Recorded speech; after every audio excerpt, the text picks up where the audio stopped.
on to a 3-5 Seattle Seahawks taking on the 7-2 Green Bay Packers.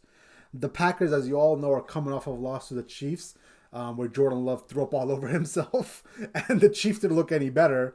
And then the Seattle Seahawks are coming off of a bye, and the main storyline out of that is Russell Wilson is finally going to be coming back and playing quarterback for them. Your favorite player in the NFL. So find some.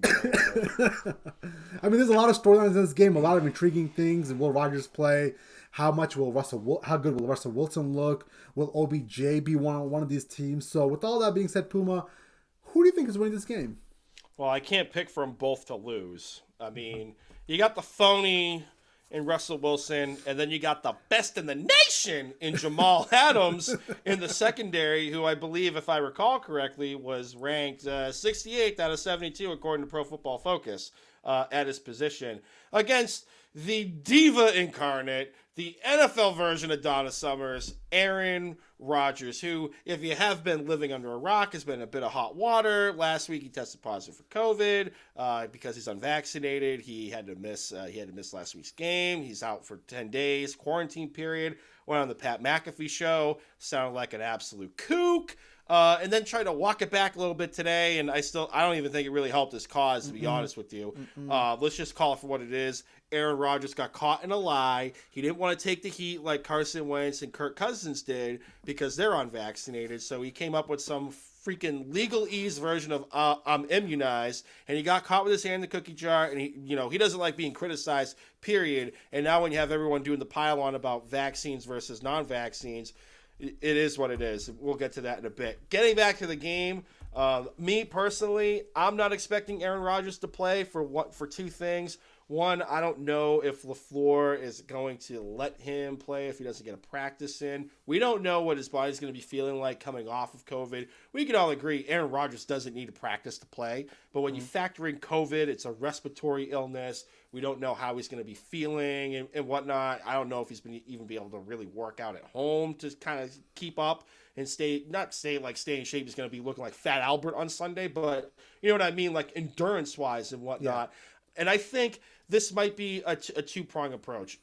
They want to get Jordan Love in front of the home crowd, and the NFL didn't come out and suspend Aaron Rodgers to take draft picks away. They fined the Green Bay Packers $300,000. Alan Lazard and Aaron Rodgers got fined $14,650 for breaking COVID protocols. But I think, and we talked about this offline, Jay, the Matt LaFleur regime is going to want to prove a point with Aaron Rodgers. Mm-hmm. Rodgers is going to be leaving next year. It is fait accompli. He is not coming back. Why not just sit him down and prove a point to this locker room that you're not bigger than the goddamn team? You cost us this. We're fighting for a number one seed that's crucial nowadays with the extra game and the playoffs and whatnot. Have home field. Have everybody in these warm weather teams that are in the playoff hunt come to Lambeau in January. And you kind of laissez-faire about the COVID protocols. Yeah, I would be proving a point if I'm Matt LaFleur and sitting them down. The spread is Seattle is 3.5-point dogs going on the road in Green Bay. The over-under is 49. Who knows what Russell Wilson's finger's going to be feeling like? I'm taking Green Bay to win outright. I wouldn't be surprised if Seattle found a way to cover the 3.5. Yeah. And that's assuming Jordan Love is the quarterback for the Green Bay Packers. Dude, what a piece of shit Aaron Rodgers is, huh? I mean, we've always said this, that he was a self-seeking, me first kind of guy, and he was a lousy leader. But now, like, all of America has seen it with how badly those interviews have come off from the Pat McAfee show. So I think, Puma, you have some merit in the thought process that maybe the Packers, a proud cornerstone organization that had Lombardi, that had Starr, that had, obviously, Brett Favre, and so much rich heritage, and you're being held hostage by Aaron fucking Rodgers? Like, really?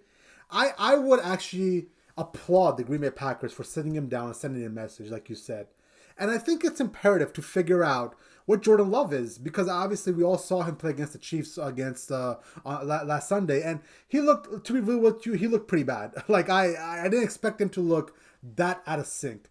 It's not like this is his first, start as a rookie. This is 18 months into learning an offense, and he looked so out of sorts. So I think maybe you got to give him one more week, try to figure out who he really is. Because if he's not the guy, if Jordan Love isn't the guy, then you're in a world of shitstorm. Because now you got Aaron Rodgers potentially leaving at the end of the year, and Jordan Love isn't ready. So that's the Packers side of things. On the other side, how's Russell Wilson going to look?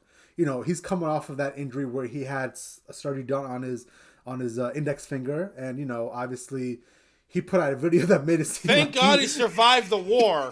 Thank God he survived the war, Jay. Well, going off the video, I thought maybe he lost his finger. You know what I'm saying? Like, I don't know how he's going to be able to throw with only 4 fingers, but, I think he'll manage. Mr. Unlimited mentally regrew his finger.